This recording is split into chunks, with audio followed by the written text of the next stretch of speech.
ಶಾಂತಿ TV YouTube channel subscribe ಮಾಡಿ, bell icon press ಮಾಡಿ.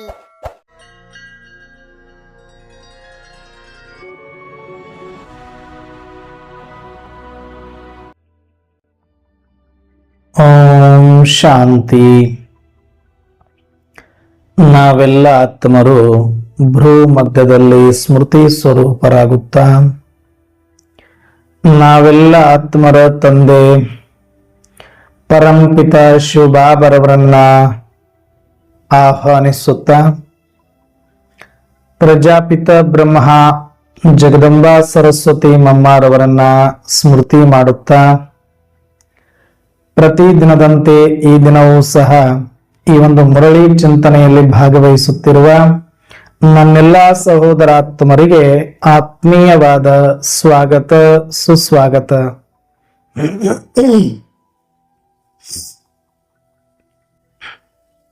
ಈ ದಿನ ಬಾಬಾರವರು ಮುರಳಿಯಲ್ಲಿ ಅನೇಕ ಮಹಾವಾಕ್ಯಗಳನ್ನ ಕೊಟ್ಟಿದ್ದಾರೆ.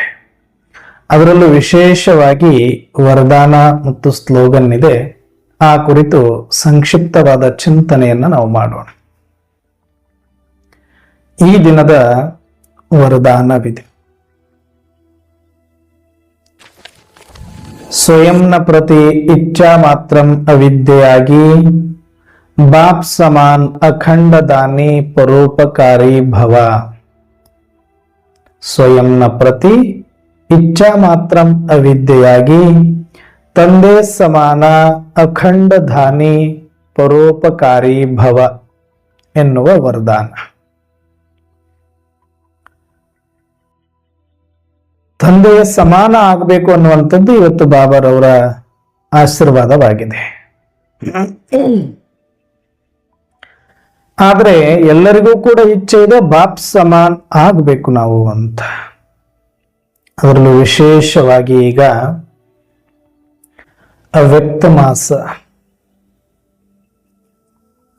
ಮಾಸದ ತೀವ್ರ ಪುರುಷಾರ್ಥದ ಈ ಸಮಯದಲ್ಲಿ ಬ್ರಹ್ಮ ಬಾಬರವರನ್ನ ಅನುಸರಿಸಿ ಬ್ರಹ್ಮ ಬಾಬರವರ ಜೀವನ ಚರಿತ್ರೆಯನ್ನ ಅರ್ಥೈಸಿಕೊಂಡು ಅಳವಡಿಸಿಕೊಂಡು ಬ್ರಹ್ಮ ತಂದೆಯ ಸಮಾನರಾಗ್ಲಿಕ್ಕೆ ಇದು ಒಂದು ಯೋಗ್ಯ ಸಮಯ ಮತ್ತು ಸುಯೋಗ ಅಂತ ಹೇಳಬಹುದು. ನಾವೇನು ಬಹಳ ಯಾರು ಮಾಡಿರದ ಸಾಧನೆಯನ್ನ ಮಾಡ್ಲಿಕ್ಕೆ ಇಲ್ಲಿ ಕೂತಿಲ್ಲ.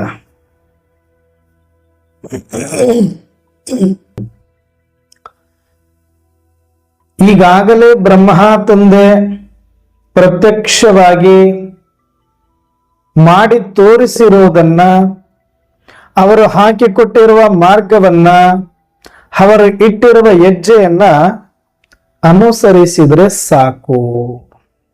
ಬಹಳ ಸರಳ ಇದೆ. ಯಾರು ಬೇಕಾದ್ರೂ ಬ್ರಹ್ಮ ಸಮಾನ ಆಗ್ಲಿಕ್ಕೆ ಒಂದು ಅವಕಾಶ ಇದೆ.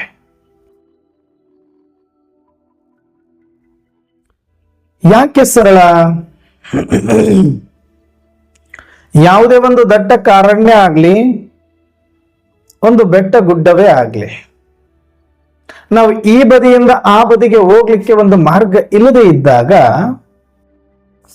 ಆರಂಭದಲ್ಲಿ ಒಂದು ಮಾರ್ಗವನ್ನ ಕಂಡುಕೊಂಡು ಅಥವಾ ಮಾರ್ಗವನ್ನ ಮಾಡಿಕೊಂಡು ಆ ಗುಡ್ಡವನ್ನ ಅರಣ್ಯವನ್ನ ಭೇದಿಸಿಕೊಂಡು ಸೀಳಿಕೊಂಡು ಒಂದು ಮಾರ್ಗವನ್ನ ನಿರ್ಮಾಣ ಮಾಡೋದಿದೆಯಲ್ಲ, ಅದು ತುಂಬಾ ಭಯಾನಕ ಮತ್ತು ಬಹಳ ಕಠಿಣಕರವಾಗಿರತಕ್ಕಂತಹ ಕಾರ್ಯವಾಗಿರುತ್ತೆ. ಆದರೆ ಒಂದು ಸಲ ಯಾರು ಧೈರ್ಯದಿಂದ ಅದನ್ನ ಯಶಸ್ವಿಗೊಳಿಸಿ ಪೂರ್ಣಯಿಸುತ್ತಾರೆಯೋ, ಒಂದು ಸಲ ರಸ್ತೆಯನ್ನ ಮಾಡ್ತಾರೆಯೋ, ಅದಾದ್ಮೇಲೆ ಲಕ್ಷಾಂತರ ಜನರು ಕೂಡ ಅದನ್ನ ಬಳಸಿಕೊಂಡು ಸುಗಮವಾಗಿ ದಡವನ್ನ ಸೇರಬಹುದು, ಆ ಬದಿಯನ್ನ ಸೇರಬಹುದು. ಹಾಗೆಯೇ ಮುಕ್ತಿ ಅಥವಾ ಜೀವನ್ ಮುಕ್ತಿ ಅಥವಾ ನಾನು ಅಖಂಡ ದಾನಿ ಪರೋಪಕಾರಿ ಆಗಬೇಕು ಅಂತಂದ್ರೆ ಈ ಕಲಿಯುಗದ ಸಮಯದಲ್ಲಿ ನಮಗಾಗಿನೇ ಸಮಯ ಇಲ್ಲ, ನಮಗಾಗಿನೇ ಏನೊಂದು ಕೂಡ ಇನ್ನೂ ಕಡಿಮೆ ಇದೆ. ಇಂಥದ್ರಲ್ಲಿ ಪರೋಪಕಾರ ಮಾಡೋದಿರ್ಲಿ, ನಮ್ಮನ್ನು ನಾವು ಸಂತೃಪ್ತಗೊಳಿಸಿಕೊಳ್ಳುವುದೇ ಕಷ್ಟ. ನಮ್ಮ ಅಭಿಲಾಷೆಗಳಿಗೆ, ನಮ್ಮ ಜೀವನ ಅನುಕೂಲಕ್ಕಾಗಿ ಇನ್ನು ಮಾಡೋದು ಬಹಳಷ್ಟ ಇದೆ, ಅದಕ್ಕೆ ಸಮಯ ಸಿಗ್ತಾ ಇಲ್ಲ ಅಂದಾಗ ನಾವು ದಾನ ಮಾಡ್ಲಿಕ್ಕಾಗ್ಲಿ ಅಥವಾ ಪರೋಪಕಾರ ಮಾಡ್ಲಿಕ್ಕಾಗ್ಲಿ ಹೇಗೆ ಸಾಧ್ಯ? ಯಾವಾಗ ಒಬ್ಬ ಮನುಷ್ಯ ದಾನ ಮಾಡಬಹುದು ಅಥವಾ ಪರೋಪಕಾರ ಮಾಡಬಹುದು?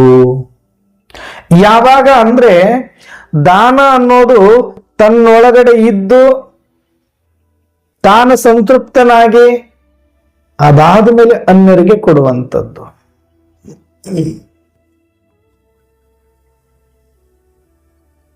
ತಾನೇ ಸಂತೃಪ್ತ ಇಲ್ಲದ ಅತೃಪ್ತ ವ್ಯಕ್ತಿ ಇನ್ನೊಬ್ಬರನ್ನ ಸಂತೃಪ್ತ ಮಾಡಲು ಹೇಗೆ ಸಾಧ್ಯ? ತಾನೇ ಗಟ್ಟಿಯಾಗಿ ನಿಲ್ಲದ ಒಬ್ಬ ವ್ಯಕ್ತಿ ಇನ್ನೊಬ್ಬರನ್ನ ಹೇಗೆ ಎತ್ತಿಕೊಂಡಾನು? ಅಂದ್ರೆ ತಾನು ಮೊದಲು ನಿಲ್ಲಕ್ಕೆ ಬರಬೇಕು, ತಾನು ಮೊದಲು ಗಟ್ಟಿಯಾಗಿರಬೇಕು, ಅದಾದ ಮೇಲೆ ಇನ್ನೊಬ್ರು ಕೆಳಗಡೆ ಇರೋರಿಗೆ ಸಪೋರ್ಟ್ ಮಾಡಿ ಪರೋಪಕಾರ ಮಾಡಬಹುದು ಮೇಲೆತ್ತಲಿಕ್ಕೆ. ತಾನೇ ಅಲಗಾಡ್ತಾ ಇದ್ರೆ ಇನ್ನೊಬ್ಬರಿಗೆ ಕೈ ಕೊಟ್ರೆ ತಾನೂ ಬೀಳ್ತಾನೆ ಮತ್ತು ಅವರನ್ನು ಇನ್ನು ಆಳಕ್ಕೆ ಒಯ್ತಾನೆ.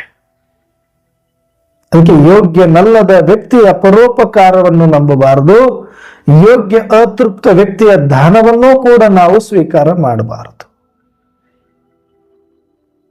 ದಾನ ಕೊಡ್ಬೇಕಾದ್ರೆ ಏನೋ ಒಂಥರ ಒಳಗಡೆ ಬೇಜಾರು ಮಾಡಿಕೊಂಡು ಏನೋ ಕೊಡಬೇಕಲ್ಲ ಅಂತ ಒತ್ತಾಯದಿಂದ, ಹೆಸರಿಗಾಗಿನೋ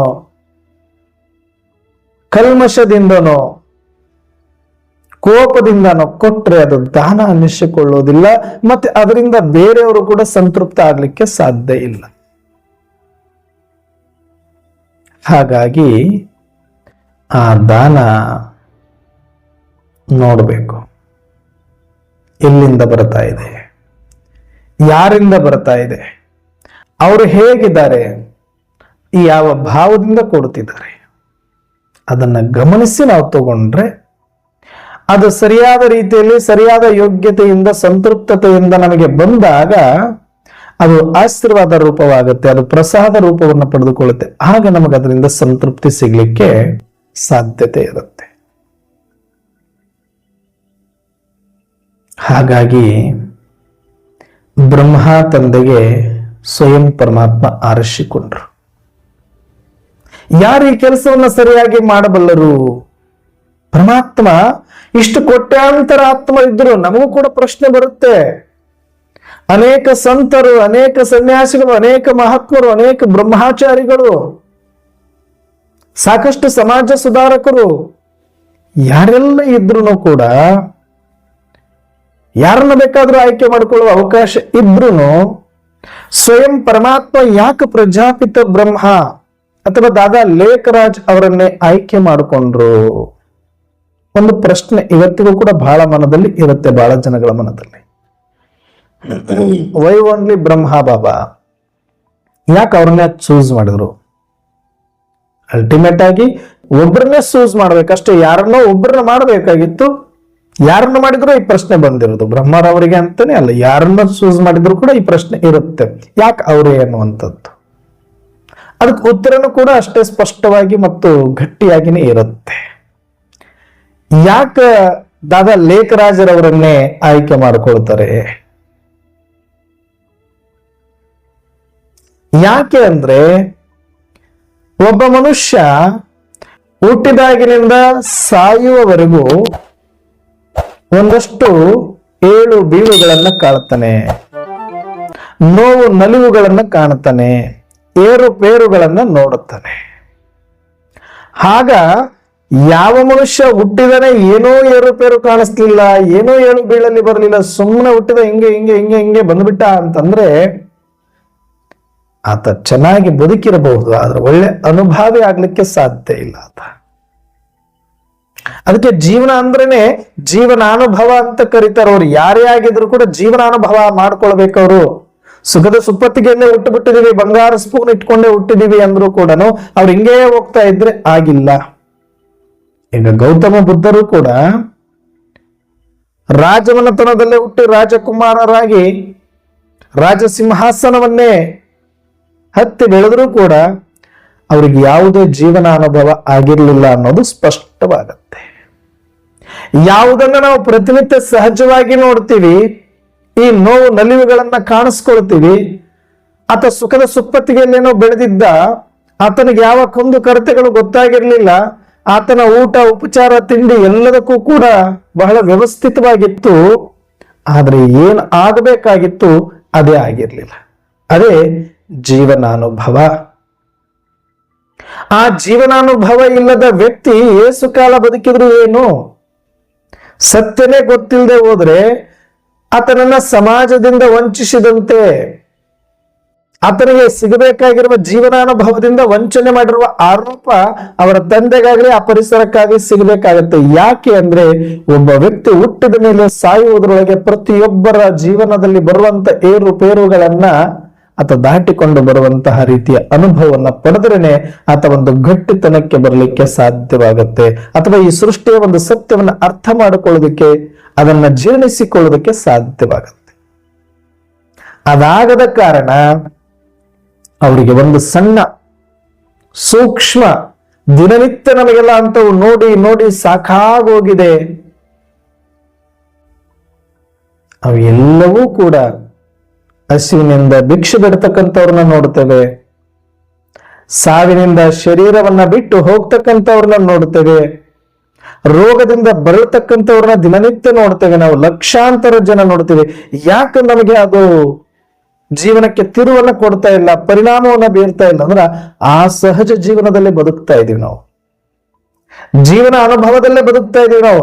ಅದೆಲ್ಲನೂ ಕೂಡ ಎಲ್ಲರಿಗೂ ಸಾಮಾನ್ಯ ಅಂತಾನೆ ಅನ್ಕೊಂಡು ಬಿಟ್ಟಿದೀವಿ. ಅದಕ್ಕೆ ನಮಗೆ ಈಗ ಅದು ಏನು ಅನ್ನಿಸ್ತಾ ಇಲ್ಲ. ಯಾರು ಸತ್ರು ಅನ್ನಿಸ್ತಾ ಇಲ್ಲ, ಯಾರಿಗೆ ರೋಗ ಬಂದ್ರು ಅನ್ನಿಸ್ತಾ ಇಲ್ಲ, ಯಾವುದು ಅಕಸ್ಮಾತ್ ಇವತ್ತು ಆಶ್ಚರ್ಯ ಪಡುವಂಥದ್ದೇನೂ ಇಲ್ಲ. ಯಾಕಂದ್ರೆ ಅಷ್ಟು ಜೀವನ ಅನುಭವ ಎಲ್ಲರಿಗೂ ಆಗ್ಬಿಟ್ಟಿದೆ. ರಾತ್ರಿ ಇರೋರು ಬೆಳಗ್ಗೆ ಇಲ್ಲ, ಈಗಿದ್ದವ್ರು ಇನ್ನೊಂದು ಗಂಟೆ ಇಲ್ಲ, ಒಂದು ಸೆಕೆಂಡ್ ಅಲ್ಲಿ ಇಲ್ಲ ಅಂದ್ರೂ ಕೂಡ ನಮಗೆ ಆಶ್ಚರ್ಯನೇ ಆಗೋದಿಲ್ಲ. ಯಾಕಂದ್ರೆ ಜೀವನ ಅನುಭವವನ್ನ ಪಡೆದು ಬಿಟ್ಟಿದೀವಿ ನಾವು. ರೋಗಿನ ಕಂಡ್ರು ನಮಗೇನು ಅನಿಸೋದಿಲ್ಲ, ಶವ ಕಂಡ್ರು ಏನು ಅನಿಸೋದಿಲ್ಲ, ಭಿಕ್ಷುಕರು ಕಂಡ್ರು ಏನು ಅನಿಸೋದಿಲ್ಲ ಅಂತ ಮೇಲೆ ಅದೇ ಗೌತಮ ಬುದ್ಧರಿಗೆ ಒಂದೊಂದು ಇನ್ಸಿಡೆಂಟೇ ಇಡೀ ಜೀವನದ ಮೇಲೆ ವೈರಾಗ್ಯ ಬರುವಂತೆ ಮಾಡಿತ್ತು. ಯಾಕೆ ಅಂದ್ರೆ ಅವರಿಗೆ ಜೀವನಾನುಭವದ ಜೊತೆಗೆ ಬೆಳಿಲಿಕ್ಕೆ ಅವಕಾಶ ಸಿಗದೆ ಇರೋ ಕಾರಣ, ಅವರ ಸುಖದ ಸುಪ್ಪತ್ತಿಗೆಲ್ಲ ಬೆಳೆದಿರೋ ಕಾರಣ. ಜೀವನ ಅಂದ್ರೆ ಎಲ್ರದ್ದು ಹಿಂಗೆ ಇರುತ್ತೆ, ಶರೀರಕ್ಕೆ ರೋಗ ಬರೋದಿಲ್ಲ, ಮತ್ಯಾವುದೇ ನೋವು ಅನ್ಸೋದಿಲ್ಲ, ಹಸಿವು ಅನ್ನೋದು ಗೊತ್ತಿಲ್ಲ, ಭಿಕ್ಷೆ ಬೇಡುವಂತ ಪರಿಸ್ಥಿತಿ ಇದೆ ಅಂತ ಅನ್ಸೋದೇ ಇಲ್ಲ ಅವರಿಗೆ. ಅದನ್ನ ನೋಡ್ಲಿಕ್ಕೂ ಅವ್ರಿಗೆ ಸಿಕ್ಕಿಲ್ಲ. ಒಂದು ದಿನ ಸಾವಿದೆ ಅನ್ನೋದು ಕೂಡ ಗೊತ್ತಾಗಿರ್ಲಿಲ್ಲ ಅವರಿಗೆ. ಅಷ್ಟು ಕೋಮಲವಾಗಿ ಮತ್ತು ಅವರಿಗೆ ಅಷ್ಟೊಂದು ಗುಪ್ತವಾಗಿ ಬೆಳೆಸಿರ್ತಕ್ಕಂಥದ್ದ ಅವರ ತಂದೆ ಶುದ್ಧೋಧನ. ಆದ್ರೆ ಒಂದು ದಿನ ನಾನು ಇಲ್ಲಿಯ ತನಕ ಅನ್ಕೊಂಡು ಸುಖದ ಸುಪ್ಪತ್ತಿಗೆಯಲ್ಲಿ ಬದುಕ್ತಾ ಇದ್ದ ಜೀವನ, ಅದು ಜೀವನ ಅಲ್ಲ, ಅದು ಬೇರೆನೆ, ಅದು ಒಂದು ಭ್ರಮೆಯ ಲೋಕ ಅಷ್ಟೇ, ಅದು ಎಲ್ಲರಿಗೂ ಅಲ್ಲ. ಆದ್ರೆ ವಾಸ್ತವ ಇದೆ ಸೃಷ್ಟಿಯಲ್ಲಿ. ನನಗೂ ಒಂದು ದಿನ ರೋಗ ಬರುತ್ತೆ, ನನಗೂ ಒಂದು ದಿನ ಹಸಿವು ಗೊತ್ತಾಗತ್ತೆ, ನನಗೂ ಒಂದು ದಿನ ಸಾವಿದೆ. ಹಸಿವು ಗೊತ್ತಾಗತ್ತೆ ಅಂದ್ರೆ ಅರ್ಥ ಏನು? ನಾನು ಊಟ ಮಾಡ್ಬೇಕಂದ್ರೆ ಊಟ ಮುಂದೆ ಇದ್ರು ಊಟ ಮಾಡಕ್ ಆಗದೆ ಇರುವಂತ ಸ್ಥಿತಿ ಬರುತ್ತೆ. ಪತ್ತೆ ಹೇಳ್ಬೋದು ಡಾಕ್ಟರ್ ನಾಳೆ.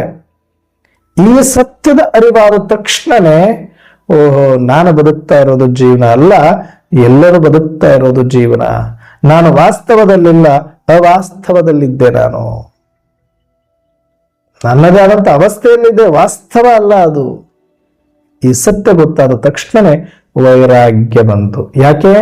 ಜೀವನ ಅನುಭವ ಮಾಡಬೇಕು. ಜೀವನ ಅನುಭವ ಆದ್ರೇನೆ ನನ್ನಲ್ಲಿ ಒಂದಷ್ಟು ವೈರಾಗ್ಯ ಹುಟ್ಟುಕೊಳ್ಳುತ್ತೆ. ಆ ವೈರಾಗ್ಯದಿಂದ ಏನಾದ್ರೂ ಸಾಧನೆ ಮಾಡ್ಲಿಕ್ಕೆ ಸಾಧ್ಯವೇ ವಿನಃ ವೈರಾಗ್ಯದ ಹೊರತು ಮತ್ತೇನು ಸಾಧನೆ ಆಗೋದಿಲ್ಲ. ವೈರಾಗ್ಯ ಅಂದ್ರೆ ಬೇರೆ ಏನು ಅಲ್ಲ, ಇಚ್ಛಾ ಮಾತ್ರ ಅವಿದ್ಯ. ಬಂದದ್ದೆಲ್ಲಾನು ಬರಲಿ, ಭಗವಂತನ ದಯೆ ಇರಲಿ ಅಂತ ಗಟ್ಟಿಯಾಗಿ ಎದುರಿಸ್ಲಿಕ್ಕೆ ನಿಂತುಕೊಳ್ಳೋದು ವೈರಾಗ್ಯ. ಅಕ್ಕ ಮಹಾದೇವಿಗೆ ಬಂದಿದ್ದು ಅದೇ, ಘನಮಠ ಶಿವಯೋಗಿಗಳಿಗೆ ಬಂದಿದ್ದು ಅದೇ, ಅನೇಕ ಶರಣ ಸಂತರಿಗೂ ಸನ್ಯಾಸಿಗಳಿಗೂ ಬಂದಿದ್ದು ಅದೇ, ವಿವೇಕಾನಂದರಿಗೆ ಬಂದಿದ್ದು ಅದೇ, ಸಿದ್ಧಾರೂಢರಿಗೆ ಬಂದಿದ್ದು ಅದೇ ವೈರಾಗ. ಎಲ್ಲಿಯ ತನಕ ಮನುಷ್ಯನಿಗೆ ಸತ್ಯ ಸಾಕ್ಷಾತ್ಕಾರ ಅರ್ಥಾರ್ಥ ಜೀವನದ ಅನುಭವ ಆಗೋದಿಲ್ವೋ ಅಲ್ಲಿಯ ತನಕ ಜೀವನದ ಸತ್ಯ ಸಾಕ್ಷಾತ್ಕಾರವಾಗೋದಿಲ್ಲ. ಎಲ್ಲಿಯ ತನಕ ಜೀವನದ ಸತ್ಯ ಸಾಕ್ಷಾತ್ಕಾರ ಆಗೋದಿಲ್ವೋ ಅಲ್ಲಿಯ ತನಕ ವೈರಾಗ್ಯ ಬರುವುದಿಲ್ಲ.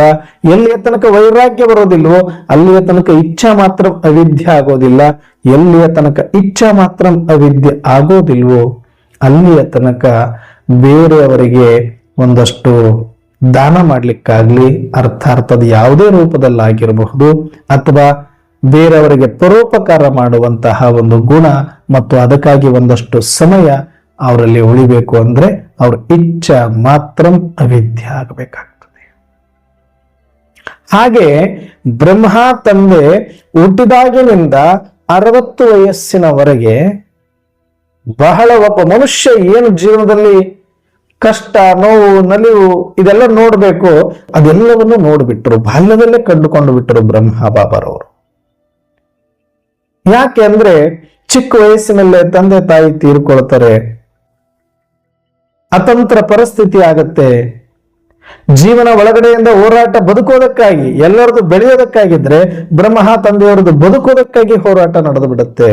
ಅದು ಚಿಕ್ಕ ವಯಸ್ಸಿನಲ್ಲಿನೇ ಏನೂ ಗೊತ್ತಿಲ್ಲದೆ ತಂದೆ ತಾಯಿಯ ಒಂದು ಮಡಿಲಲ್ಲಿ ಆರಾಮವಾಗಿ ಕಳಿಬೇಕಾದಂತ ಸಮಯದಲ್ಲಿನೇ ಅವರಿಗೆ ಬದುಕೋದಕ್ಕಾಗಿ, ಒಂದೊತ್ತಿನ ಊಟಕ್ಕಾಗಿ ಹೋರಾಟ ಮಾಡಬೇಕಾದಂತ ಒಂದು ಅನಿವಾರ್ಯತೆ ಅವರ ಜೀವನದಲ್ಲಿ ಘಟಿಸಿದಾಗ ಅಲ್ಲಿಂದ ಆರಂಭವಾಗಿ ಅನಂತರ ಅವರು ಅವಮಾನಗಳನ್ನ, ನಿಂದನೆಗಳನ್ನ ಮತ್ತು ಏನೆಲ್ಲ ತೊಂದರೆಗಳನ್ನ ದಾಟಿಕೊಂಡು ಮೆಟ್ಟಿಕೊಂಡು ಬಂದು ಅವರ ಹೃದಯ ಒಂದಷ್ಟು ಅನುಭವದಿಂದ ಗಟ್ಟಿಕೊಂಡಿತ್ತು.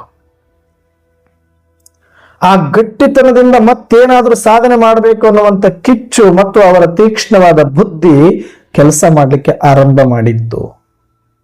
ಆಗ ಅವರು ತಮ್ಮ ಚಿಕ್ಕಪ್ಪನವರ ಜೊತೆ ಸೇರಿಕೊಂಡು ಒಂದಷ್ಟು ವ್ಯವಹಾರಗಳನ್ನ ಮಾಡುತ್ತಾರೆ.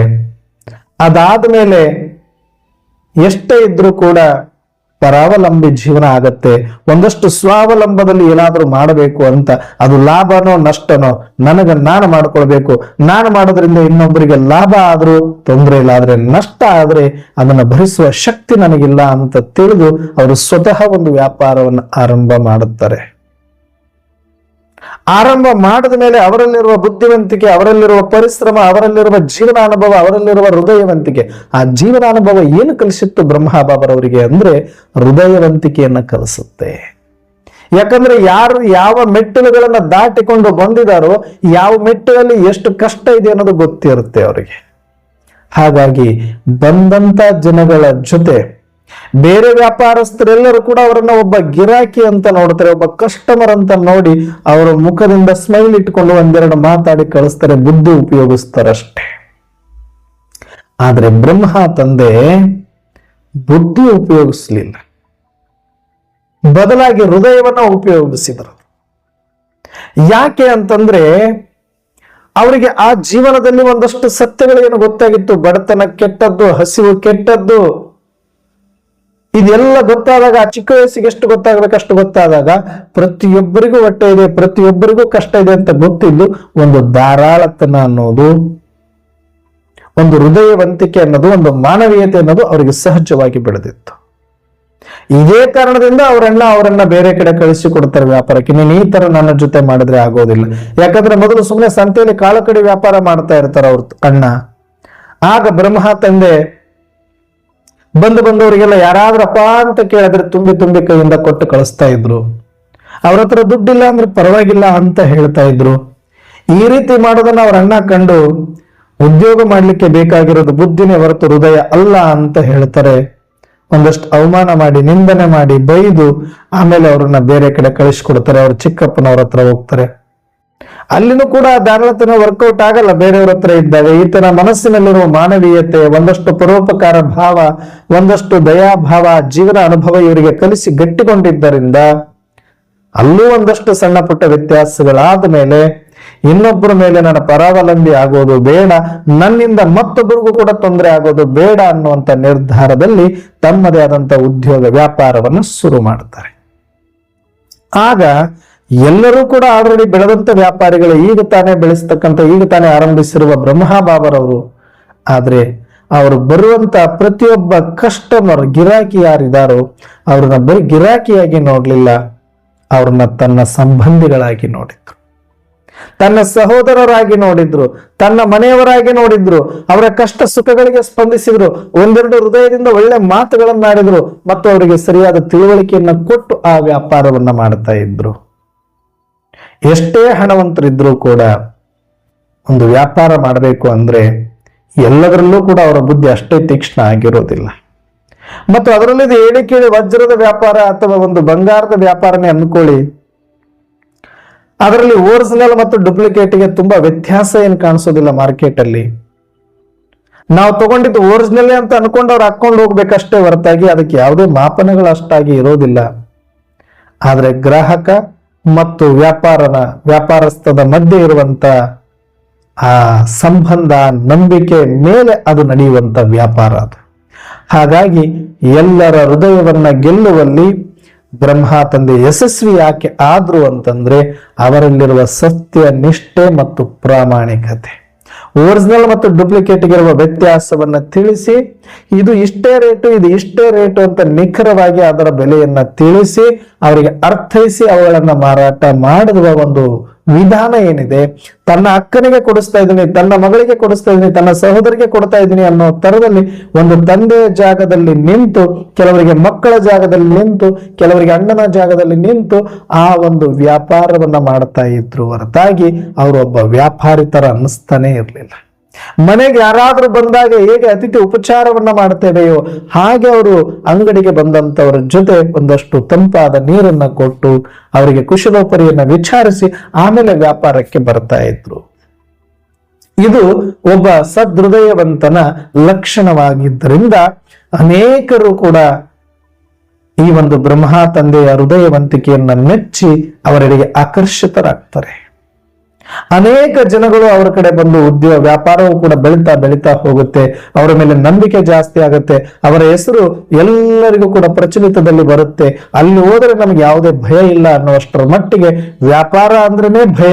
ಯಾಕಂದ್ರೆ ಕುತಂತ್ರ ಬುದ್ಧಿ ಇದ್ದೇ ಇರುತ್ತೆ ಎಲ್ಲರಲ್ಲಿ, ವ್ಯಾಪಾರಸ್ಥರಿಗೆ ಅಂತ ಗೊತ್ತಿರುತ್ತೆ. ಅದರಲ್ಲೂ ಇಂಥ ಶ್ರೇಷ್ಠ ದೊಡ್ಡ ವ್ಯಾಪಾರ, ಮುತ್ತು ರತ್ನಗಳ ವ್ಯಾಪಾರ ಅಂದ ಮೇಲೆ ಅದು ಕೇಳೋದೇ ಬೇಡ. ಅಲ್ಲಿ ನಂಬಿಕೆ ಬಹಳ ಕೆಲಸ ಮಾಡುತ್ತೆ, ಹೃದಯವಂತಿಕೆ ಬಹಳ ಕೆಲಸ ಮಾಡುತ್ತೆ. ಹಾಗಾಗಿ ಬ್ರಹ್ಮ ತಂದೆಯ ಹತ್ರ ಎಂತೆಂಥವ್ರು ಅಂದ್ರೆ ಮಹಾರಾಜರುಗಳು ಕೂಡ ಬರಲಿಕ್ಕೆ ಆರಂಭ ಮಾಡಿದ್ರು. ತಮ್ಮ ರಾಣಿಯರಿಗೆ ಬೇಕಾಗಿರುವ ಒಡವೆ ಆಹಾರಗಳನ್ನೆಲ್ಲ ಇಲ್ಲಿ ಬ್ರಹ್ಮ ತಂದೆಯನ್ನ ಹುಡುಕಿಕೊಂಡು ಬಂದು ಮಾಡಿಸಿಕೊಳ್ತಾ ಇದ್ರು. ಅಷ್ಟೇ ಅಲ್ಲದೆ ತಮ್ಮ ರಾಜರ ಅರಮನೆಗೆನೆ ಬ್ರಹ್ಮ ತಂದೆಯನ್ನ ಕರೆಸಿಕೊಂಡು ಅಲ್ಲಿಯೇ ವ್ಯಾಪಾರಗಳನ್ನ ಮಾಡಿ ಅವರಿಗೆ ಔತಣವನ್ನ ಕೊಟ್ಟು ಕಳಿಸುವಂತ ಉದಾಹರಣೆಗಳನ್ನು ಕೂಡ ನಾವು ಕೇಳುತ್ತೇವೆ. ಆ ಲೆವೆಲ್ಗೆ ಬ್ರಹ್ಮ ತಂದೆಯವರು ಒಬ್ಬ ವ್ಯಾಪಾರಿಯಾಗಿದ್ರೆ ಬೆಳಿಲಿಕ್ಕೆ ಸಾಧ್ಯ ಇರಲಿಲ್ಲ. ಬದಲಾಗಿ ಒಬ್ಬ ಹೃದಯವಂತನಾಗಿದ್ದ, ಒಬ್ಬ ಸಂತೃಪ್ತ ವ್ಯಕ್ತಿಯಾಗಿದ್ದ, ಒಬ್ಬ ಇಚ್ಛಾ ಮಾತ್ರ ಅವಿದ್ಯಾ ಸ್ಥಿತಿಯಲ್ಲಿದ್ದಂತ ಬ್ರಹ್ಮ ತಂದೆ ವ್ಯಾಪಾರ ಅಂತೂ ಮಾಡ್ತಾರೆ, ಲಾಭ ಅಂತೂ ತಗೊಳ್ತಾರೆ, ಆದ್ರೆ ಯಾವುದಕ್ಕೆ ಎಷ್ಟೋ ಅಷ್ಟೇ. ಅತಿ ಆಸೆ ಆಗ್ಲಿ, ದುರಾಸೆ ಆಗ್ಲಿ, ಮೋಸ ವಂಚನೆ ಬುದ್ಧಿ ಆಗ್ಲಿ ಇರಲಿಲ್ಲ. ಸತ್ಯ, ಪ್ರಾಮಾಣಿಕೆ, ಆ ಗುಣಗಳಿಗೆ ಏನು ನಿಷ್ಠೆ ಇತ್ತು, ಆ ನಂಬಿಕೆ ವಿಶ್ವಾಸಕ್ಕೆ ಏನು ಬೆಲೆ ಕೊಟ್ಟರು, ಅದು ಅವರನ್ನ ಬಹಳ ಮೇಲೆ ತೆಗೆದುಕೊಂಡು ಹೋಗಿ ನೋಡುತ್ತಿದ್ದಂತೆ ಅವರ ಪರಿಶ್ರಮಕ್ಕೆ ಒಂದು ಒಳ್ಳೆ ಪ್ರತಿಫಲ, ದೊಡ್ಡದಾದಂತಹ ವ್ಯಾಪಾರ, ಕೋಟ್ಯಾಂತರ ರೂಪಾಯಿ ಲಾಭ ಬರುವಂತಹ ಮತ್ತು ಲಾಭ ಗಳಿಸುವಂತಹ ಒಂದು ಅವಕಾಶ ಅವರಿಗೆ ಸಿಗುತ್ತೆ. ಅಷ್ಟೇ ಕಷ್ಟದ ದಿನಗಳನ್ನ ನೋಡಿದ್ರು ಕೂಡ ಹೃದಯ ಬಳಸಿ ವ್ಯಾಪಾರ ಮಾಡಿ ಯಾರು ಗೆಲ್ಲೋದಿಲ್ಲ ಅಂತಿದ್ರು. ಆದ್ರೆ ಸತ್ಯ, ಪ್ರಾಮಾಣಿಕ, ಸದ್ಗುಣಗಳಿಂದ ಸಹೃದಯದಿಂದ ವ್ಯಾಪಾರ ಮಾಡಿ ಮೇಲ್ಮಟ್ಟಕ್ಕೆ ಬರಬಹುದು ಅನ್ನೋದನ್ನ ಅವರು ತೋರಿಸಿದ್ರು. ಹಾಗಾಗಿ ಅಂತಹ ಬ್ರಹ್ಮ ತಂದೆಯ ಜೀವನದಲ್ಲಿ ಒಂದು ಸುಂದರವಾದ ದಿನಗಳು ಬರುತ್ತೆ. ಅದಾದ ಮೇಲೆ ಮದುವೆ, ಅದಾದ ಮೇಲೆ ಮಕ್ಕಳು, ಬಹಳ ಸಂತುಷ್ಟ, ಕಾರು, ವ್ಯವಹಾರ ಎಲ್ಲ, ರಾಜ ಮರ್ಯಾದೆ ತನಕ, ಒಂದು ಕಡೆ ಗೌರವ. ಅಷ್ಟೇ ಅಲ್ಲದೆ ಒಂದು ಕಡೆ ಅನೇಕ ಗ್ರಂಥಗಳನ್ನ ಓದುತ್ತಾ, ಅನೇಕ ಗುರುಗಳನ್ನ ಮಾಡಿಕೊಂಡು ತಮ್ಮ ಒಳಗಿನ ಆ ಸಂಸ್ಕಾರವನ್ನ ಸದೃಢ ಮಾಡಿಕೊಳ್ಳುವುದಕ್ಕಾಗಿ ಮತ್ತು ಸದ್ಗುಣಗಳನ್ನ ಅಳವಡಿಸಿಕೊಳ್ಳುವುದಕ್ಕಾಗಿ ಆಧ್ಯಾತ್ಮವನ್ನೂ ಮುಂದುವರಿಸುತ್ತಾ ಅದರ ಜೊತೆಗೆ ವ್ಯಾಪಾರದಲ್ಲಿ ಸತ್ಯ ಪ್ರಾಮಾಣಿಕತೆಯನ್ನು ಮೆರೆಯುತ್ತಾ ಅವರು ಬಂದ್ರು. ಹಾಗಾಗಿ 60ನೇ ವಯಸ್ಸಿನಷ್ಟೊತ್ತಿಗೆ ಬ್ರಹ್ಮ ತಂದೆ ಒಂದು ಸಂಪೂರ್ಣ ಅನುಭವಿಯಾಗಿದ್ರು, ಜೀವನಾನುಭವಿಯಾಗಿದ್ರು. ಬದುಕಿನಲ್ಲಿ ಅನೇಕ ಏರಿಳಿತಗಳನ್ನ ಕಂಡಿದ್ರು. ಎಲ್ಲವನ್ನ ನೋಡಿ ಒಂದು ಹದವಾದ ವೈರಾಗ್ಯ ಅವರಲ್ಲಿ ತೆಳೆದಿತ್ತು. ಇನ್ನೇನು ಅವರು ಗುರುಗಳ ಹತ್ರ ಹೋಗಿ, ಇನ್ನು ವಾನಪ್ರಸ್ಥಕ್ಕೆ ಹೋಗಿ ಮುಕ್ತಿಯನ್ನ ಹೊಂದಬೇಕು ಅನ್ನುವಂತ ಇಚ್ಛೆ ಮಾತ್ರ ಅವರಲ್ಲಿ ಉಳಿದುಕೊಂಡಿತ್ತು. ಎಲ್ಲವನ್ನ ನೋಡಿದ್ರು ಅವರು ಜೀವನದಲ್ಲಿ. ಹಣವನ್ನ ನೋಡಿದ್ರು, ಶ್ರೀಮಂತರನ್ನ ನೋಡಿದ್ರು, ರಾಜಮನೆತನಗಳನ್ನ ನೋಡಿದ್ರು, ಅವರ ಜೊತೆ ಒಳ್ಳೆ ಸಂಬಂಧ, ಒಳ್ಳೆ ಪ್ರೀತಿ, ವಿಶ್ವಾಸ, ಗೌರವ, ಹೆಸರು, ಕೀರ್ತಿ ಎಲ್ಲವೂ ಕೂಡ ಇವರನ್ನ ಹುಡುಕಿಕೊಂಡು ಬಂದಿರುತ್ತೆ. ಒಬ್ಬ ಮನುಷ್ಯನಿಗೆ ಒಂದು ಜೀವನದಲ್ಲಿ ಸಂತೃಪ್ತ ಆಗ್ಲಿಕ್ಕೆ ಏನ್ ಬೇಕೋ ಅದೆಲ್ಲವೂ ಬ್ರಹ್ಮ ತಂದೆಗೆ ಸಿಕ್ಕಿರುತ್ತೆ. ಅದಾದ ಮೇಲೆ ಅವರಲ್ಲಿ ತನ್ನಿಂದ ತಾನೇ ಒಂದು ಹೃದಯದಲ್ಲಿ ವೈರಾಗ್ಯ ಹುಟ್ಟಿಕೊಳ್ಳುತ್ತೆ. ಏನಾದ್ರೂ ಮಾಡಬೇಕು, ಇನ್ನೂ ಏನಾದ್ರೂ ಮಾಡಬೇಕು. ಅಷ್ಟೊತ್ತಿಗಾಗಲೇ ಎಲ್ಲರ ವ್ಯಾಪಾರಸ್ಥನಾಗಿದ್ರು ಕೂಡ ಎಷ್ಟೋ ಸಲಿ ಯಾರೋ ಬಡವರ ಮಕ್ಕಳು ಬಂದು ಏನೋ ಒಂದು ಹಾರ, ಅವರಿಗೊಂದು ಸರ ತೆಗೆದುಕೊಳ್ಬೇಕು ಅಂತ ಬಂದಾಗ, ಅವರಿಗೆ ಸಂಕಷ್ಟ ಅಂದಾಗ ಸಹಾಯ ಸಾಕಷ್ಟು ಮಾಡಿದ್ದಾರೆ. ಅವರ ಹತ್ರ ದುಡ್ಡು ಇಲ್ಲದೆ ಇದ್ದಾಗ ತನ್ನ ಮಗಳು ಅಂತ ಹೇಳಿಬಿಟ್ಟು ಕೊಟ್ಟಿರುವ ಉದಾಹರಣೆಗಳು ಸಾಕಷ್ಟು ಸಿಗುತ್ತೆ. ಆ ಒಂದು ಉದಾರಿತನದಿಂದ ಬೇಕಾದಷ್ಟು ಪರೋಪಕಾರದ ಕೆಲಸಗಳನ್ನ ಮಾಡಿ ಮತ್ತು ಜೊತೆಗೆ ದೊಡ್ಡ ವ್ಯಾಪಾರದಲ್ಲಿ ಅವರು ಮುಂದುವರೆದಿದ್ರು. ಅದಾಗ್ಲೇ ಅವರಿಗೆ 60 ವಯಸ್ಸಿನಲ್ಲಿ ಮಕ್ಕಳಿಗೆ ಮದುವೆ ಮಾಡಿ ತಾವು ಕೂಡ ತಮ್ಮ ಜವಾಬ್ದಾರಿಯನ್ನು ಕಳೆದುಕೊಂಡು ಇನ್ನೇನು ವಾನಪ್ರಸ್ಥಕ್ಕೆ ಹೋಗಬೇಕು ಅನ್ನುವಂತ ವಸ್ತಿನಲ್ಲಿ ಇದ್ದಾಗ ಸ್ವಯಂ ಸೃಷ್ಟಿಕರ್ತನನ್ನ ನೋಡಬೇಕು, ಸೃಷ್ಟಿಕರ್ತನನ್ನ ಸಾಕ್ಷಾತ್ಕಾರ ಮಾಡಿಕೊಳ್ಬೇಕು, ಸತ್ಯ ಸಾಕ್ಷಾತ್ಕಾರ ಆಗಬೇಕು ಅಂತ ಇದ್ದಾಗ ಆ ಸತ್ಯಂ ಶಿವಂ ಸುಂದರಂ ಶಿವ ಪರಮಾತ್ಮನನ್ನೇ ಈ ಪುಣ್ಯಾತ್ಮ ಬ್ರಹ್ಮ ತಂದೆಯನ್ನು ಹುಡುಕಿಕೊಂಡು ಬರ್ತಾರೆ 1936ರಲ್ಲಿ. ಆಗ ಬ್ರಹ್ಮ ತಂದೆಗೆ ರೋಗಿ ಬಯಸಿದ್ದು ಹಾಲು, ಡಾಕ್ಟರ್ ಹೇಳಿದ್ದು ಹಾಲು ಅಂದಾಗ ಅದರ ಮಜಾನೇ ಬೇರೆ. ಹಾಗೆ ವಾನಪ್ರಸ್ಥಕ್ಕೆ ಹೋಗಬೇಕು ಅನ್ನುವಂತ ಭಾಪಿಯಲ್ಲಿ ಇದ್ದಂತ ಬ್ರಹ್ಮ ತಂದೆಗೆ ಯಾರನ್ನ ಹುಡುಕಿಕೊಂಡು ಹೋಗಿ ಸಾಕ್ಷಾತ್ಕಾರ ಮಾಡಿಕೊಳ್ಳುವುದಷ್ಟೇ ಬಾಕಿ ಇದೆ ಅಂದಾಗ ಅವರೇ ಇವರನ್ನು ಹುಡುಕಿಕೊಂಡು ಬಂದಾಗ ಅದು ಎಂತ ಆನಂದ ಆಗಿರಬೇಡ ಬ್ರಹ್ಮ ತಂದೆಗೆ. ಆದ್ರೂ ಸ್ವಲ್ಪ ಗೊಂದಲ ಆಯ್ತು ಅವ್ರಿಗೆ. ಯಾಕೆ ಅಂತಂದ್ರೆ ಆ ಮನುಷ್ಯ ಹೆಂಗೆ ಅಂದ್ರೆ ಪರಿಶ್ರಮ ಪಡೆದು ಏನು ಸಿಗಬಾರದು ಅನ್ನುವಂಥವ್ರೆ ಬ್ರಹ್ಮ ಬಾಬಾ. ಯಾವುದು ಈಸಿಯಾಗಿ ಸಿಗಬಾರದು ಜೀವನದಲ್ಲಿ ಅನ್ನುವಂಥ ಸಿದ್ಧಾಂತದಲ್ಲಿದ್ದವರು. ಇಲ್ಲ, ಹಿಂಗೆಲ್ಲ ಆಗಬಾರದು, ಇದು ನಾನು ಓದಿರ್ಬಹುದು, ನಾನು ಅಧ್ಯಯನ ಮಾಡಿರ್ಬೋದು, ಗುರುಗಳನ್ನ ಮಾಡ್ಕೊಂಡಿರ್ಬೋದು, ಆದ್ರೆ ಇನ್ನೂ ನಾನು ಅದಕ್ಕೆ ಪರಿಶ್ರಮ ಪಡಬೇಕಾಗಿದ್ದು ಬಹಳಷ್ಟು ಇದೆ. ಆ ಪರಿಶ್ರಮ ಪಡೆದ್ರೆ ಪರಮಾತ್ಮ ಸಿಗ್ತಾನೆ ಅಂತಂದ್ರೆ ಅದೊಂದು ಭ್ರಮೆ ಅಷ್ಟೇ, ಅಷ್ಟು ಈಸಿಯಾಗಿ ಸಿಗ್ಲಿಕ್ಕೆ ಸಾಧ್ಯ ಇಲ್ಲ ಅನ್ನೋ ಕಲ್ಪನೆಯಲ್ಲೇ ಅವರ ಆರಂಭದಲ್ಲಿ ಆ ಜ್ಯೋತಿಯ ಸಾಕ್ಷಾತ್ಕಾರವನ್ನ ಅಷ್ಟಾಗಿ ಅವ್ರು ಸೀರಿಯಸ್ ಆಗಿ ತಗೊಂಡಿರೋದಿಲ್ಲ. ಆದ್ರೆ ಅವರು ಸೀರಿಯಸ್ ಆಗಿರ್ಲಿಲ್ಲ, ಆದ್ರೆ ಪರಮಾತ್ಮನೇ ಅವ್ರ ಬಗ್ಗೆ ಸೀರಿಯಸ್ ಆಗಿಬಿಟ್ಟಿದ್ರು ಆಲ್ರೆಡಿ. ಅವರನ್ನ ಕೂಡ್ಲೇಬೇಕು, ಅವರೊಳಗಡೆ ಹೋಗ್ಲೇಬೇಕು, ಕಾರ್ಯವನ್ನ ಸಾಧಿಸ್ಲೇಬೇಕು ಅಂತ ಸಮಯ ಬಂದಿತ್ತು. ಆ ಯೋಗ ಕೂಡಿರೋದ್ರಿಂದ ಸ್ವಯಂ ಪರಮಾತ್ಮನೇ ಅವರಿಗೆ ಸಾಕ್ಷಾತ್ಕಾರ ಮಾಡಿಸಿ ಪ್ರಕಾಶ ಸ್ವರೂಪಂ ಶಿವೋಹಂ ಶಿವೋಹಂ, ಜ್ಞಾನ ಸ್ವರೂಪಂ ಶಿವೋಹಂ ಶಿವೋಹಂ, ನಿಜಾನಂದ ಸ್ವರೂಪಂ ಶಿವೋಹಂ ಶಿವೋಹಂ ಅಂತ ಹೇಳ್ತಾರೆ. ನಾನು ಜ್ಯೋತಿಷ್ ಸ್ವರೂಪನಾದ ಪ್ರಕಾಶ ಸ್ವರೂಪ ಅರ್ಥಾತ್ ಜ್ಯೋತಿಷ್ ಸ್ವರೂಪ, ಜ್ಞಾನ ಸ್ವರೂಪ, ನಿಜಾನಂದ ಸ್ವರೂಪನಾದ ಶಿವ ನಾನೇ ಆಗಿದ್ದೇನೆ ಅನ್ನುವಂತ ಜ್ಯೋತಿಯ ಸಾಕ್ಷಾತ್ಕಾರವನ್ನು ಮಾಡಿಸಿ ಪರಂಜ್ಯೋತಿ ನಾನೇ ಅನ್ನುವ ಸತ್ಯವನ್ನ ತಿಳಿಸ್ತಾರೆ. ಈಗಾಗಲೇ ಮಾಡುವ ಎಲ್ಲ ಕಾರ್ಯವನ್ನ ಮಾಡಿ ಹೃದಯದಲ್ಲಿ ವೈರಾಗ್ಯ ಮೂಡಿದಾಗ, ಇಂಥ ಒಂದು ಅವಕಾಶ ಸಿಕ್ಕಾಗ ಬ್ರಹ್ಮ ತಂದೆ ಒಂದು ಕ್ಷಣವೂ ಕೂಡ ಯೋಚಿಸದೆ ನಾಳೇನು ಇನ್ನೇನು ಮತ್ತೇನು ಅಂತ ಯಾವುದಕ್ಕೂ ತಲೆ ಕೆಡಿಸ್ಕೊಳ್ಳೋದಿಲ್ಲ. ಹಾಗಂತ ಅವ್ರಿಗೆ ಯಾರು ಇರ್ಲಿಲ್ಲ ಅಂತಲ್ಲ, ಪತ್ನಿ ಇದ್ರು, ಮಕ್ಕಳಿದ್ರು, ಸೊಸೆ ಇದ್ರು, ಮೊಮ್ಮಕ್ಕಳಿದ್ರು. ಇಷ್ಟಾಗಿಯೂ ಕೂಡ ಒಂದು ಕ್ಷಣವೂ ಯೋಚಿಸದೆ ಮಾಡಬೇಕಾಗಿರುವುದೆಲ್ಲ ನನ್ನ ಕರ್ತವ್ಯ ಮಾಡಿದ್ದೇನೆ, ಮುಂದೆ ಅವರವರು ಮಾಡಿಕೊಳ್ತಾರೆ. ಯಾಕಂದ್ರೆ ನಾನು ಏನಿಲ್ಲದೇ ಇಷ್ಟೆಲ್ಲ ಮಾಡಿಕೊಂಡು ಬದುಕಲಿಕ್ಕೆ ಸಾಧ್ಯ ಆಗಿದೆ ಅಂದಮೇಲೆ ಇಷ್ಟೆಲ್ಲ ಮಾಡಿದ ಮೇಲೆ ಅವರನ್ನ ಮಾಡ್ಕೊಂಡು ಹೋಗ್ಲಿಕ್ಕೆ ಏನು ತೊಂದರೆ ಇಲ್ಲ ಅನ್ನುವಂತ ಒಂದು ಸತ್ಯ ಜೀವನ ಅನುಭವವೇ ಅವರಿಗೊಂದು ವೈರಾಗ್ಯವನ್ನ ಕೊಟ್ಟಿತ್ತು, ಆ ಗಟ್ಟಿ ನಿಷ್ಠೆಯನ್ನ ಕೊಟ್ಟಿತ್ತು, ಆ ದೃಢತೆಯನ್ನ ಕೊಟ್ಟಿತ್ತು. ಆ ಕ್ಷಣಕ್ಕೆ ನಿಮಿತ್ತ ಆಗ್ತಾರೆ.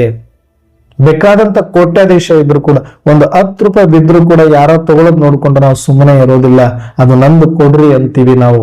ಇಷ್ಟೆಲ್ಲ ತಿಳ್ಕೊಂಡಿದ್ರು ಕೂಡ ಒಂದು ಖರ್ಚಿಪ್ ಹಾಕಿರ್ತೀವಿ ಬಸ್ಸಲ್ಲಿ, ಅದನ್ನ ಯಾರೋ ಎತ್ಕೊಂಡ್ರಿ ಇದು ನಂದು ಕೊಡ್ರಿ ಅಂತ ಇಸ್ಕೊಳ್ತೀವಿ. ಒಂದು ಖರ್ಚಿಪ್ ಒಂದು 10 ರೂಪಾಯಿ ಬಿಡಾಕ್ ಮನಸ್ಸು ಮಾಡದಿರ ನಾವಿದ್ದಾಗ ನವಕೋಟಿ, ಸುಮಾರು 9 ಕೋಟಿಗಿಂತ ಅಧಿಕ ಕೋಟಿಗಳಷ್ಟ ಲೆಕ್ಕದಲ್ಲಿ ಉದ್ಯೋಗ ಇದ್ದು ನಡೀತಾ ಇದ್ದು, ಅಷ್ಟು ವೈಭವದ ಜೀವನ ಇದ್ದು, ಅಷ್ಟು ಮಾನ ಮರ್ಯಾದೆಗಳು ಸಿಕ್ಕಿದ್ದು ಸಮಾಜದಲ್ಲಿ, ಅಷ್ಟು ತುಂಬ ಕುಟುಂಬ ಸಂಬಂಧಗಳ ಪ್ರೀತಿ ಸಿಕ್ಕಿತ್ತು.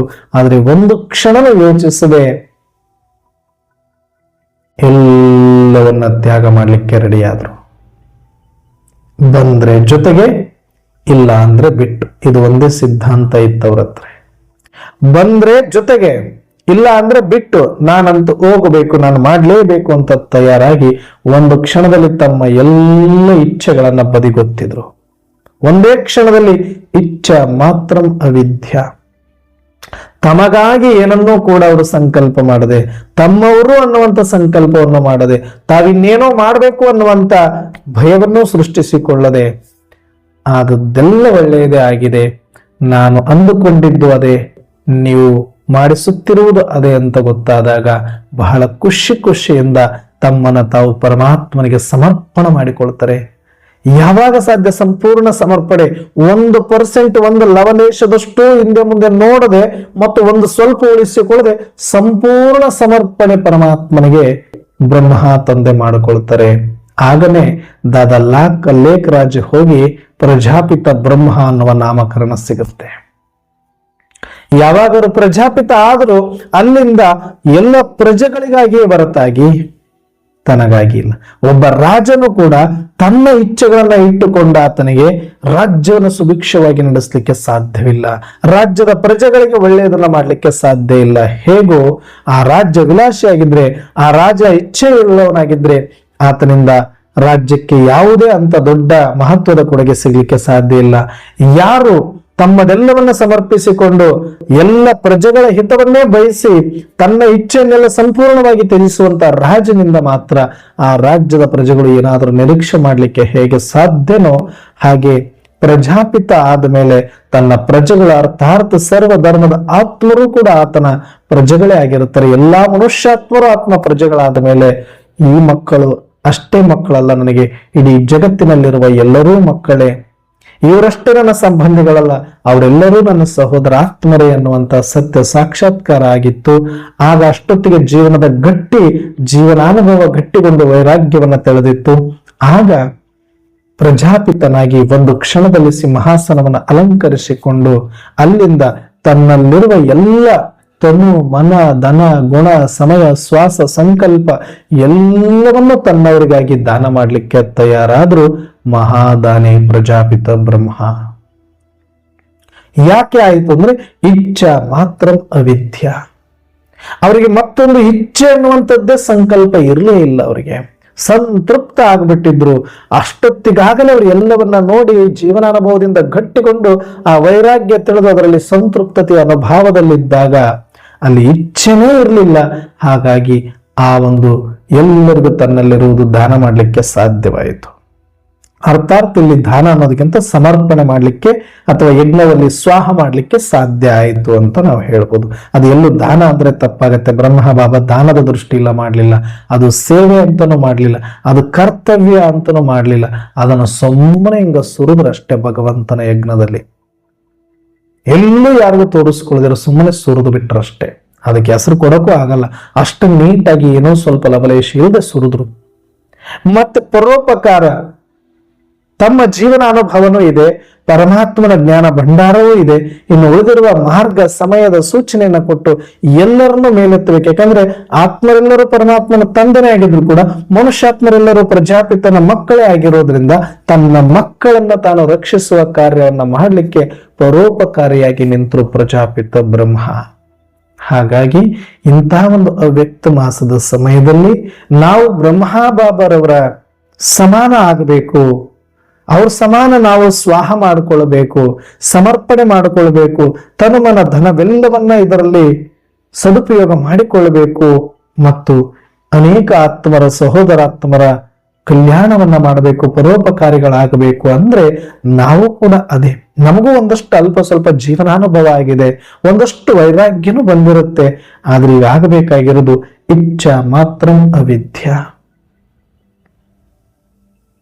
ಬಿಟ್ಟು ಬಿಡೋಣ ಸಾಕು. ನನಗೆ ನನ್ನವರಿಗೆ, ನನಗೆ ನನ್ನವರಿಗೆ, ನನಗೆ ನನ್ನವರಿಗೆ. ಈ ದೇಹ ಅಷ್ಟೇ ನಂದಲ್ಲ, ಈ ಜಗತ್ತೆಲ್ಲ ನಂದು. ನನ್ನವರು ಅಂದ್ರೆ ಈ 4-6 ಜನ ಸಂಬಂಧಿಕರು ನನ್ನವರಲ್ಲ, ಇಡೀ ಜಗತ್ತಿನಲ್ಲಿರುವ ಸಕಲ ಜೀವರಾಶಿಗಳು ನನ್ನವರು ಅನ್ನುವಂಥ ಭಾವ ಬಂದಾಗ, ಮಾಸ್ಟರ್ ಪ್ರಜಾಪಿತ ನಾನಾದಾಗ ನಾನು ಕೂಡ ಒಬ್ಬ ಪರೋಪಕಾರಿಯಾಗ್ಲಿಕ್ಕೆ ಸಾಧ್ಯ ಇದೆ. ಆಗ ಮಾತ್ರ ನಾವು ಬ್ರಹ್ಮ ತಂದೆಯ ಸಮಾನ ಆಗಬಹುದು. ಅದಕ್ಕಾಗಿ ನಾವು ಕೂಡ ಈ ಅವ್ಯಕ್ತ ಮಾಸದಲ್ಲಿ ಯಾವುದೇ ಇಚ್ಛೆಗಳನ್ನ ಇಟ್ಕೊಳ್ಬೇಡಿ. ಅದು ಶರೀರದ್ದಾಗಿರ್ಬೋದು, ಸಂಬಂಧ ಆಗಿರ್ಬೋದು, ಅಧಿಕಾರ ಆಗಿರ್ಬೋದು, ಹಣ ಆಗಿರ್ಬೋದು, ಹೆಸರು, ಕೀರ್ತಿ, ಇದು ಯಾವುದು ಕೂಡ ಇಚ್ಛೆ ಇಟ್ಕೊಳ್ಬೇಡಿ. ನಥಿಂಗ್.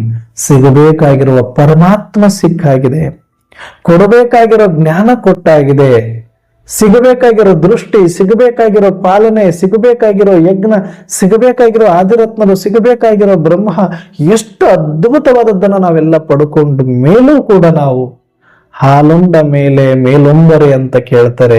ಹಂಗೆ ಇಷ್ಟೆಲ್ಲ ಪರಮಾತ್ಮವನ್ನೇ ಪಡ್ಕೊಂಡ ಮೇಲೆ ಇನ್ನು ಕೇಳಕ್ಕೇನಿದೆ ನಮಗೆ? ಹಂಗೂ ಕೇಳ್ತೀವಿ ಅಂದ್ರೆ ಇದು ಯಾವುದರ ವ್ಯಾಲ್ಯೂ ನಮ್ಗೆ ಗೊತ್ತಿಲ್ಲ ಅಂತ ಆಗತ್ತೆ. ಆಗ ನಮ್ಮಂತ ದೌರ್ಭಾಗ್ಯಶಾಲಿಗಳು ಮತ್ತಾರು ಇರೋದಿಲ್ಲ. ಹಾಗಾಗಿ ದಯವಿಟ್ಟು ಇಂಥದ್ದೊಂದು ಇಚ್ಛೆ ಇದೆ ಅನ್ನುವಂಥ ಅಪ್ಲಿಕೇಶನ್ ಪರಮಾತ್ಮನಿಗೆ ಹೋಗ್ಬಾರ್ದು, ಬ್ರಹ್ಮ ತಂದೆಗೆ ಹೋಗ್ಬಾರ್ದು. ಆ ಪ್ರತಿಜ್ಞೆ ಮಾಡೋಣ, ಗಟ್ಟಿಯಾದಂತ ಒಂದು ದೃಢ ಸಂಕಲ್ಪವನ್ನ ಮಾಡೋಣ. ಈ ಅವ್ಯಕ್ತ ಮಾಸದಲ್ಲಿ ನಾವು ಅವ್ಯಕ್ತ ಸ್ಥಿತಿಯಲ್ಲಿದ್ದು ವ್ಯಕ್ತವಾಗಿರೋದೆಲ್ಲವನ್ನ ಬಿಟ್ಟು ಅವ್ಯಕ್ತದಲ್ಲಿ ಹೋಗಿ ಸದಾ ಶಾಂತವಾಗಿ, ಸದಾ ಮೌನವಾಗಿ, ಸದಾ ಏಕಾಂತವಾಗಿ, ಸದಾ ಸ್ಥಿತಿಯಲ್ಲಿ ಇದ್ದು, ಸದಾ ಸ್ಥಿತಿಯಲ್ಲಿದ್ದನ್ನ ಅದಕ್ಕೆ ಇವತ್ತು ಬಾಬರವರು ಸ್ಲೋಗನ್ ಅಲ್ಲೂ ಹೇಳ್ತಾರೆ, ಜ್ಞಾನ ಗುಣ ಧಾರಣೆಯಲ್ಲಿ ಸಿಂಧುವಾಗಿ, ಸ್ಮೃತಿಯಲ್ಲಿ ಬಿಂದುವಾಗಿ ಅಂತ. ಹಾಗೆ ಅವ್ಯಕ್ತ ಮಾಸದಲ್ಲಿ ನಾವು ಸಿಂಧುವಿಂದ ಬಿಂದು ಆಗಬೇಕಾಗಿದೆ. ನಾವು ಬೀಜ ಸ್ವರೂಪ ಸ್ಮೃತಿ ಸ್ವರೂಪರಾಗಬೇಕಾಗಿದೆ. ಅಲ್ಲಿ ಎಲ್ಲವೂ ಇದೆ. ಅಲ್ಲಿ ಜ್ಞಾನ ಗುಣ ಶಕ್ತಿ ಧಾರಣೆ ಸ್ವಮಾನ ಸ್ವಾನುಭಾವ ಸ್ವಸ್ಮೃತಿ ಎಲ್ಲವೂ ಒಳಗಡೆ ಇದೆ. ಎಷ್ಟು ಬೇಕಾದ್ರೂ ಖಜಾರೆ ಇದೆ, ಅನುಭವ ಮಾಡಿ ಸಂತೃಪ್ತಗೊಳ್ಳಿ. ಆದ್ರೆ ಮತ್ತೆ ಯಾವುದೇ ಇಚ್ಛೆಯನ್ನ ಇಟ್ಟುಕೊಳ್ಬೇಡಿ. ಒಳಗಡೆ ಹೋಗುವ ಪ್ರಯತ್ನ ಮಾಡಿ. ಬರೀ ಓಡಾಡ್ಕೊಂಡು ಅಲ್ಲಿಂದ ಇಲ್ಲಿಗೆ ಓಡಿ ಓಡಿ ಓಡಿ ಓಡಿ ಓಡಿ ಸುಮ್ಮನೆ ದಣಿಸಿ ದೇಹವನ್ನ ಸರಿಯಾಗಿದ್ದಾಗ ತಿರುಗಿಸಿ ನೀವೇ ಅದಕ್ಕೆ ತೊಂದರೆ ಕೊಟ್ಟು ನೀವು ಅದಕ್ಕೇನಾದ್ರೂ ಆದಾಗ ಕೂತ್ಕೋಬೇಕಂತ ಯೋಚನೆ ಮಾಡ್ತೀರಿ. ಅಲ್ಲ, ಚೆನ್ನಾಗಿದ್ದಾಗ ಕೂಡಿಸೋದು ಬಿಟ್ಟು ದಣಿಸಿ ಅದಕ್ಕೆ ಸುಸ್ತಾದಾಗ ನೀನು ಕುಂದ್ರಬೇಕು ಅಂದಾಗ ಅದೆಂಗ ನಿನ್ನ ಕುಂದ್ರಾಕ ಬಿಡತೈತಿ. ಅದಕ್ಕೆ ಇವಾಗ ಸ್ವಲ್ಪ ಚಂದ ಇರುವಾಗ್ಲೇ ಅದನ್ನು ಸರಿಯಾಗಿ ಬಳಸ್ಕೊಳ್ರಿ. ಸುಮ್ಮನೆ ಅಲೆದಾಟದಲ್ಲಿ ಇಲ್ಲಿ ತನಕ ಭಕ್ತಿ ಮಾರ್ಗದಲ್ಲಿ ಅಲೆದಾಡಿ ಯಾತ್ರೆ ಮಾಡಿ ಸಾಕಾಗಿಲ್ವಾ? ಅಲ್ಲೆಂಗ ನಡೀತಿದೆ ಅಲ್ಲಿಗೆ ಹೋಗೋಣ, ಇಲ್ಲಿ ನಡೀತಿದೆ ಇಲ್ಲಿಗೆ ಹೋಗೋಣ, ಅಲ್ಲಿ ನೋಡೋಣ, ಇಲ್ಲಿ ತಿನ್ನೋಣ, ಅಲ್ಲಿ ಬರೋಣ, ಇದೇ ಆಗೋದ್ರ ಜೀವನದಲ್ಲಿ ಒಳಗಡೆ ಮಾಡ್ಕೊಳ್ಬೇಕಾಗಿರೋದೇ ಮಾಡ್ಕೊಳ್ಳಿಲ್ಲ ಅಂದ್ರೆ ಒಂದು ದಿನ ನಡಿ ಹಿಂಗೆ ಅಲೆದಾಡಿಕೊಂಡೇ ನಿನ್ನ ಕಳಿಸಿ ಬಿಡ್ತೈತಿ ಈ ಪ್ರಪಂಚ. ಎಲ್ಲಿ ಹೋಗಿ ಏನ್ ಸುಖ? ಆಕವ್ರು ಕೇಳ್ತಾರ ಅಲ್ಲೋಗೋಣ, ಈ ಅಕ್ಕವ್ರು ಕೇಳ್ತಾರ ಅಲ್ಲೋಗೋಣ, ಆಡ್ನವ್ರು ಕೇಳ್ತಾರ ಅಲ್ಲೋಗೋಣ, ಅಲ್ಲಿಗೆ ಹೋಗಿ ಬರೋಣ, ಇಲ್ಲಿಗೆ ಹೋಗಿ ಬರೋಣ. ಎಲ್ಲಿ ಸುತ್ತರದ ಯಾರನ್ನ ಮೆಚ್ಚಿಸಿ ಏನಾಗಬೇಕಾಗಿದೆ? ಒಳಗಡೆ ಹೋಗಿ ಎಲ್ಲಾದ್ರೂ ಇರಿ, ಆದ್ರೆ ಸಮಯ ಒಳಗೋಗೋದಕ್ಕೆ ಒಂದಷ್ಟು ಕೊಡಿ. ಒಳಗಡೆ ಹೋಗದೆ ನೀವು ಹೊರಗಡೆ ಎಷ್ಟು ಸುತ್ತಾಡಿದ್ರು ಕೂಡ ಪತಂಗ ಮೇಲೆ ಸುತ್ತಿ ಒಂದು ದಿನ ಸತ್ತು ಹೋಗುತ್ತಷ್ಟೇ. ಸ್ವಾಹ ಆಗಬೇಕು, ಅದಕ್ಕೆ ಪತಂಗದ ಬೆಂಕಿಯಲ್ಲಿ ಬೀಳ್ಬೇಕು ಅಂತ ಹೇಳ್ತಾರೆ. ಹಂಗೆ ಒಳಗಡೆ ಹೋಗಬೇಕು, ಏಕಾಂತದಲ್ಲಿರಬೇಕು, ಅವ್ಯಕ್ತ ಅನುಭವ ಮಾಡಬೇಕು, ಶಬ್ದ ಮುಕ್ತರಾಗಬೇಕು, ಅತೀತತೆಗೆ ಹೋಗಬೇಕು, ಶಾಂತಿ ಅನುಭೂತಿ ಆಗಬೇಕು, ಸಂತೃಪ್ತ ಅನುಭೂತಿ ಆಗಬೇಕು. ಆಗ ನಾವು ಮಾಸ್ಟರ್ ಪ್ರಜಾಪಿತ ಆಗಿ ಪರೋಪಕಾರಿಗಳಾಗ್ಲಿಕ್ಕೆ ಸಾಧ್ಯ. ಅದೇ ತರ ನಾವು ಕೂಡ ಆ ಒಂದು ಬಿಂದು ರೂಪದ ಸ್ಮೃತಿಯಲ್ಲಿ ಸ್ಥಿತರಾಗಿ ಅದಾದ್ಮೇಲೆ ಸ್ವರೂಪಕ್ಕೆ ಬಂದ ಮೇಲೆ ಪರೋಪಕಾರಿಗಳಾಗುವಾಗ ಜ್ಞಾನ ಗುಣ ಧಾರಣೆಯಲ್ಲಿ ಸಿಂಧುವಾಗಿ ಸರ್ವಾತ್ಮರಿಗೂ ಕೂಡ ನಾವು ಅದನ್ನ ಹಂಚೋಣ ಅಂತ ಹೇಳ್ತಾ ಇವತ್ತಿನ ಚಿಂತನೆಯನ್ನ ಮುಕ್ತಾಯ ಮಾಡೋಣ. ಎಲ್ಲರಿಗೂ ಓಂ ಶಾಂತಿ.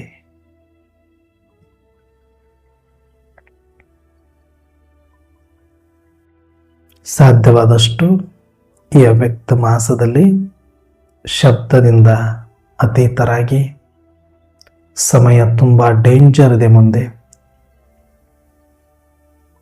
ಬಹಳ ಕಠಿಣ ದಿನಗಳಿದೆ. ಎಲ್ಲ ನೆಟ್ಟಗಿದ್ದಾಗ ಗಟ್ಟಿ ಆಗಬೇಕು. ಅಲೆದಾಟವನ್ನ ಕಡಿಮೆ ಮಾಡಿಕೊಳ್ಳಿ. ಅಂತರ್ಮುಖಿಗಳಾಗಿ ಸದಾ ಸುಖದ ಅನುಭವವನ್ನ ಮಾಡಿ ಅಂತ ಹೇಳ್ತಾ ಮತ್ತೊಮ್ಮೆ ತಮಗೆಲ್ಲರಿಗೂ ಓಂ ಶಾಂತಿ ಟಿವಿ ಯೂಟ್ಯೂಬ್ ಚಾನೆಲ್ ಸಬ್ಸ್ಕ್ರೈಬ್ ಮಾಡಿ, ಬೆಲ್ ಐಕಾನ್ ಪ್ರೆಸ್ ಮಾಡಿ.